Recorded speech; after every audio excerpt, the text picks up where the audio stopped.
राम राम साथियों, आज मैं आपके पास आओ ज्योतिष सीखें इस श्रृंखला का अगला वीडियो लेके आया हूं। वैसे तो क्रमानुसार आज जो चर्चा होनी थी वो थी द्वितीय भाव पर, परंतु मैं एक छोटा सा जंप ले रहा हूं।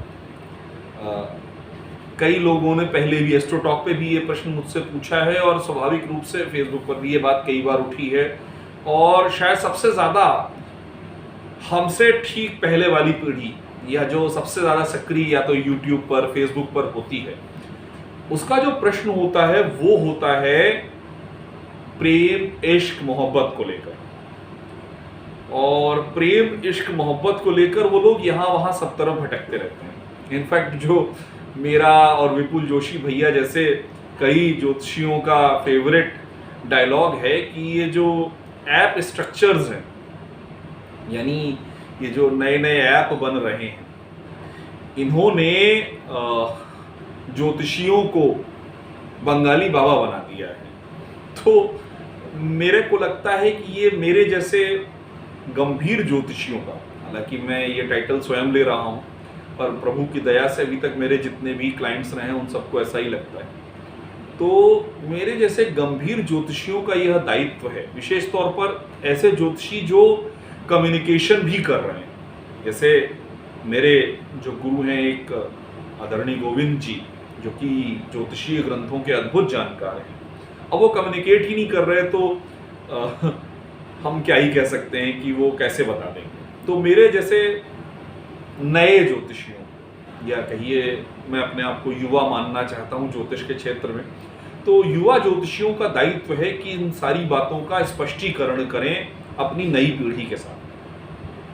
तो आप लोगों से मैं ये कहना चाहूंगा कि पहले तो ये समझ लें कि वैदिक पाराशरी ज्योतिष की क्या सीमाएं हैं या हो सकती हैं। जो मेरे पास या मैंने देखा है एस्ट्रो टॉक पे सबसे ज्यादा प्रश्न आते हैं, मैं उनको एक एक करके आप लोगों से साझा करता हूं और बताता हूं कि क्या संभावनाएं। जैसे अधिकतर ही शब्द इस्तेमाल करूंगा। प्रश्न आते हैं कि क्या एक्स ने मुझे ब्लॉक कर दिया है, वो मुझे कब अनब्लॉक करेगा, या वाई की मेरे प्रति क्या फीलिंग्स है, या जेड व्यक्ति से मेरा विवाह होगा या नहीं होगा। अब आप ये समझें कि वैदिक पाराशरी ज्योतिष की सीमाएं क्या है।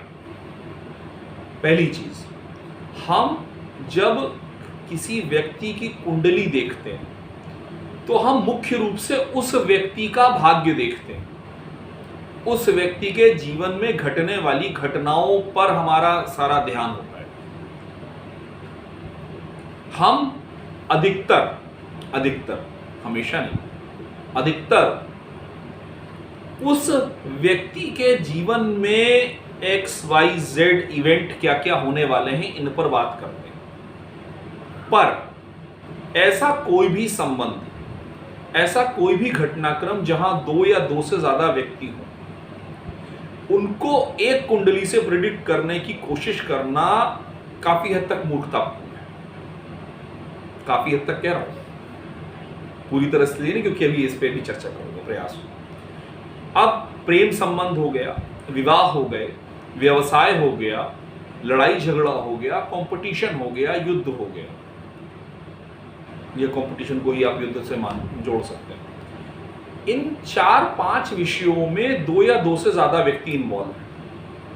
तो अकेले एक व्यक्ति की कुंडली से मैं कैसे देख सकता हूं? तो यानी मान लीजिए रमेश ने मुझे फोन किया और कहा कि सीता का मेरे प्रति क्या भावना है। भाई, रमेश की कुंडली में जो भी विचार दिख रहे हैं वो तो रमेश के लिए है ना। सीता की कुंडली में कुछ और विचार हो सकते हैं। जैसे एक छोटा सा एग्जांपल आप लोगों से साझा करूं कि हम वैदिक पाराशरी ज्योतिष में शुक्र को और पंचम भाव को मुख्य रूप से देखते हैं प्रेम संबंधों को देखने के लिए। प्रेम संबंधों में सफलता एक अलग विषय है, प्रेम संबंधों को देखने के लिए। तो अब मान लीजिए कि जिस रमेश और सीता की हम बात कर रहे हैं, रमेश जी के पंचम भाव में बहुत बढ़िया बली स्थिति है। पंचम भाव में चंद्रमा बैठे हैं, शुभ चंद्रमा बैठे हैं, या शुभ शुक्र देख रहे हैं उस पंचम भाव को, और सप्तम भाव में भी पंचम भाव के पंचमेश की युति हो गई या स्थिति हो गई, तो रमेश जी की कुंडली में प्रेम विवाह के योग बन गए, अच्छे योग बन गए, मान लिया मैंने, कोई पाप ग्रह नहीं देख रहा, फिलहाल के लिए मान लेते हैं। पर जिन सीता जी की कुंडली की ये चर्चा हो रही है, या जिन सीता जी से ये बात हो रही है, उन सीता जी की कुंडली में पंचम भाव में वृश्चिक के केतु बैठे हो, या और बुरी स्थिति हो वृषभ के केतु बैठे हो, कन्या के केतु बैठे हो, शुक्र नीच के हो गए हो, सप्तम भाव में शनि नीच के हो गए, सप्तमेश अपने से 12वें यानी छठे भाव में बैठ गए। अब सीता जी की कुंडली में विवाह होना ही मुश्किल, और कहां हम रमेश जी ढूंढ रहे हैं सीता जी से अपने प्रेम विवाह के बारे में। तो दो लोग हुए तो दो कुंडलियां बनेंगी, दोनों कुंडलियों का आपस में सामंजस्य देखा जाएगा। तो प्रेम के संदर्भ में पहली चीज हमको स्पष्ट समझनी चाहिए कि सबसे पहली चीज जो हमें देखनी चाहिए, दोनों व्यक्तियों की कुंडली है क्या हमारे पास। अगर नहीं है तो पहले ही प्रेडिक्शन लॉपसाइडेड हो गया, टेढ़ा हो गया, एक तरफ झुक गया। क्यों? क्योंकि हमारे पास दूसरे व्यक्ति कुंडली नहीं, उसी कुंडली में क्या स्थितियां हैं हम कैसे देख लें। यानी हम 50%, और मैं जितना समझ पाया हूं अभी तक वैदिक ज्योतिष को, संभावना यह है कि अच्छे से अच्छा ज्योतिषी प्रकृति की कृपा हो तो 80-85% पर प्रेडिक्शन देता है। तो पहले ही 50%, उसका भी 85 बना लीजिए, मतलब हम लगभग 35-40% प्रेडिक्ट कर पा रहे हैं, या 42-44% प्रेडिक्ट कर पा रहे हैं। अब जहां पर 100% हमारी जानकारी होनी चाहिए, हम सिर्फ 44% पर प्रेडिक्ट कर रहे हैं, तो हम वी आर बेयरली पासिंग, हम बस बड़ी मुश्किल से पासिंग मार्क्स ले आ रहे हैं। तो ये बताना बहुत ज्यादा मुश्किल है प्रेम संबंधों में कि अमुक व्यक्ति से प्रेम संबंध सफल होगा कि नहीं। एक और बात, हम जब भी वैदिक ज्योतिष को देखेंगे, सीखेंगे, समझेंगे, तो हमें मान के चलना होगा कि हम वैदिक ज्योतिष के जो मूलभूत सिद्धांत हैं उनको हमको फॉलो करना पड़ेगा। तो वैदिक ज्योतिष, वैदिक पाराशरी ज्योतिष के जो मूलभूत सिद्धांत और आदर्श हैं, उनके अनुसार प्रेम की सफल परिणति विवाह है। प्रेम की सफल परिणति शारीरिक संबंध बनना नहीं है। प्रेम की सफल परिणति कुछ समय तक साथ में कॉफी पीना नहीं।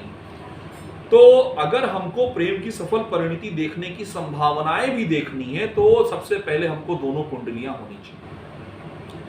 लेकिन विवाह के संदर्भ में जैसा यह सत्य है, वही प्रेम के संदर्भ में भी सत्य है कि जरूरी नहीं है कि दो लोगों की कुंडली में एक प्रेम के संबंध अच्छे होने पर भी दोनों का एक दूसरे से ही प्रेम बने।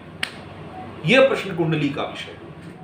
अब प्रश्न कुंडली के साथ सबसे बड़ी समस्या यह होती है कि प्रश्न कुंडली अधिकतर एक सीमित समय के लिए होती है।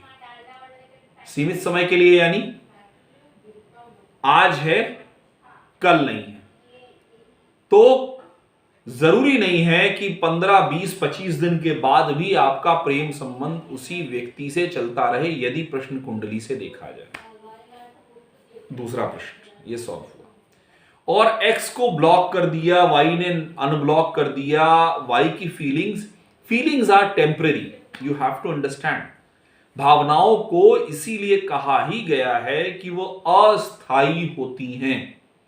भावनाएं अपने मूल स्वभाव में अस्थायी होती हैं। अस्थायी होने का अर्थ क्या है, और मैं इस संदर्भ में अस्थायी होने के लिए क्यों अंडरलाइन कर रहा हूं, कि जो चीज अस्थायी है उसको आप प्रिडिक्ट करके परमानेंट कैसे बना सकते हैं। यानी संभावना इस बात की है कि यदि मैं ये प्रिडिक्ट करूं प्रश्न कुंडली से कि अमुक लड़की से आपको एक पॉजिटिव रिस्पांस मिलने की संभावना है, तो मैं सही हो जाऊंगा। परंतु अमुक लड़की से आपको वो पॉजिटिव रिस्पांस मिलने के बाद कितने दिन वो पॉजिटिविटी बनी रहेगी, यह प्रश्न कुंडली से देखना संभव मुख्य रूप से नहीं, क्योंकि जितना प्रश्न कुंडली मैं पढ़ पाया, समझ पाया, जितने अभी मुझे प्रश्न कुंडली के गुरु मिले, ये मेरे ज्ञान की सीमा है। और आप विश्वास कीजिए कि मैं बहुत गंभीरता से अपने विषय को पढ़ता आया हूं। तो अधिकतर लोगों का यह कहना है कि प्रश्न कुंडली 10, 12, 15, 20, 25, 30 दिन से ज्यादा के विषयों के लिए नहीं अप्लाई की जानी चाहिए। तो मैं आप लोगों से यह अनुरोध करूंगा, जो भी लोग प्रेम संबंधों के संदर्भ में ज्योतिषियों के पास जाना चाहते हैं, सबसे पहले तो भटकाव से बचिए, क्योंकि 90% जो लोग हैं वो आपको मूर्ख बना के आपका समय, आपका धन लेना चाहते हैं। आप यदि किसी व्यक्ति से प्रेम करते हैं, किसी व्यक्ति से संबंध बनाना चाहते हैं, उसी से सीधे बात कीजिए। कोशिश कीजिए कि ज्योतिषियों के चक्कर में आप अपना समय, ऊर्जा नहीं व्यर्थ करें, तो अच्छा रहेगा। आपके प्रश्नों का स्वागत है। प्रयास होगा कि अधिकतर प्रश्नों को मैं अगले वीडियो में अकोमोडेट करूं। आप सभी को पुनः एक बार हर हर महादेव।